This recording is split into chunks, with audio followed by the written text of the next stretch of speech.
तमाम देखने वाली आंखें और सुनने वाले कानों को अब्दुल जब्बार साकी की तरफ से अस्सलाम वालेकुम। आज हम इस वीडियो में बात करेंगे हल्का NA1 से लेकर हल्का NA140 तक। हल्का NA1 में PTI की तरफ से MNA का इलेक्शन चतराल का शहर आता है। चतराल के शहर में MNA का इलेक्शन अब्दुल लतीफ़ साहब लड़ेंगे, जिनका इंतखाबी निशान बोतल होगा। हल्का NA2 की बात की जाए तो वो स्वात नंबर 1 पे यानी कि स्वात नंबर की पहली सीट पे आता है। वहाँ का डॉक्टर अमजद साहब MNA का इलेक्शन लड़ेंगे PTI की तरफ से और उनका इंतखाबी निशान केतली होगा। अब बात करते हैं हल्का NA3 की, स्वात की सीट नंबर 2 पे MNA का इलेक्शन सलीम उल रहमान साहब लड़ेंगे, जिनका इंतखाबी निशान चिमटा होगा।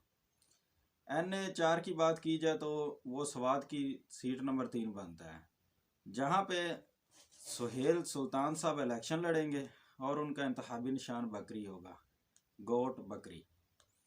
NA5 की बात की जाए तो वो अपर देर का इलाका बनता है, जहाँ पे MNA का इलेक्शन PTI की तरफ से साहबजादा सबगतुल्ला साहब लड़ेंगे, जिनका इंतखाबी निशान प्याला होगा। हल्का NA6 की बात की जाए तो वो इलाका लोअर देर बनता है, जहाँ पे पाकिस्तान की सबसे बड़ी जमात PTI की तरफ से MNA का इलेक्शन बशीर खान साहब लड़ेंगे, जिनका इंतखाबी निशान क्रिकेट की विकेट होगा। हल्का NA7 की बात की जाए तो वो भी इलाका लोअर देर का बनता है, सीट नंबर 2, जहाँ से PTI की तरफ से MNA का इलेक्शन जनाब महबूब शाह साहब लड़ेंगे, जिनका इंतखाबी निशान घड़ियाल होगा। NA8 की बात की जाए तो वहाँ इलाका बनता है बाजोड़ का, जहाँ से PTI की तरफ से MNA का इलेक्शन गुल जफ़र खान साहब लड़ेंगे और उनका इंतखाबी निशान शावर होगा। NA9 की बात की जाए तो वो मालाकंड का इलाका बनता है, जहाँ से PTI की तरफ से MNA का इलेक्शन जुनेद अकबर साहब लड़ेंगे, जिनका इंतखाबी निशान रैगट होगा।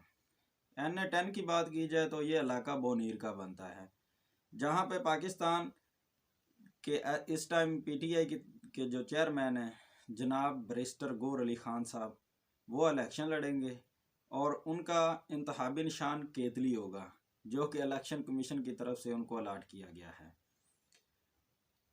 बस आपसे 8 फरवरी को उम्मीद है कि हर जुल्म का बदला इंशाल्लाह पाकिस्तान के जो लोग हैं, बाशऊर लोग हैं, अकल रखने वाले लोग हैं, PTI के ऊपर जितने भी जुल्म किए गए हैं, PTI के ऊपर जो भी सख्तियाँ आई हैं, जो भी इन्होंने मुसीबतें झेली हैं, और मुर्शद इमरान खान साहब जो तकरीबन 6 माह हो गए हैं नाजायज़ कैद काट रहे हैं अड़ियाला जेल में, कोई कसूर नहीं, मासूम भी हैं और बेगुनाह भी हैं, सादक भी हैं और आमीन भी हैं, लेकिन हमारी खातर वो जेल काट रहे हैं। हालांकि उनको ऑफ़र भी हुई है कि आप बाहर जा सकते हैं, आपके मुकदमात खारिज किए जा सकते हैं, आप एक लग्जरी लाइफ गुजार सकते हैं। उनके पास शोहरत की, पैसे की कोई कमी नहीं, लेकिन हमारी आवाम की तकदीर बदलने के लिए वो नाजायज़ जेल काट रहे हैं। उनका साथ देने के लिए इंशाल्लाह 8 फरवरी को हम निकलेंगे और इंशाल्लाह 2/3 अक्सरियत से इमरान खान अपने मुर्शद इमरान खान को वापस लेके आएंगे। तो अब बात करते हैं हल्का NA11 की, जो शांगला का इलाका बनता है, यहाँ से PTI की तरफ से सईद फरीद खान इलेक्शन लड़ेंगे MNA का, जिनका इंतखाबी निशान हवाई जहाज़ होगा, हवाई जहाज़। NA12 की बात की जाए तो ये कोहिस्तान का इलाका बनता है, जहाँ से PTI की तरफ से MNA का इलेक्शन ताज मोहम्मद साहब लड़ेंगे, जिनका इंतखाबी निशान घड़ियाल होगा। NA13 की बात की जाए तो ये इलाका बटग्राम का बनता है, यहाँ से MNA का इलेक्शन PTI की तरफ से मोहम्मद नवाज खान लड़ेंगे, जिनका इंतखाबी निशान बेड़ होगा। अब हल्का NA14 की बारी आती है तो ये मनसेरा की सीट नंबर 1 है, यानी कि पहली सीट।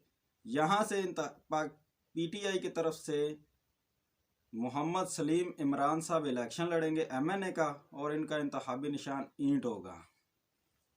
अब बारी आती है NA15 की, जो मनसेरा की सीट नंबर 2 बनता है, जहाँ से MNA का इलेक्शन PTI की तरफ से शहजादा मोहम्मद गोश्त आसफ खान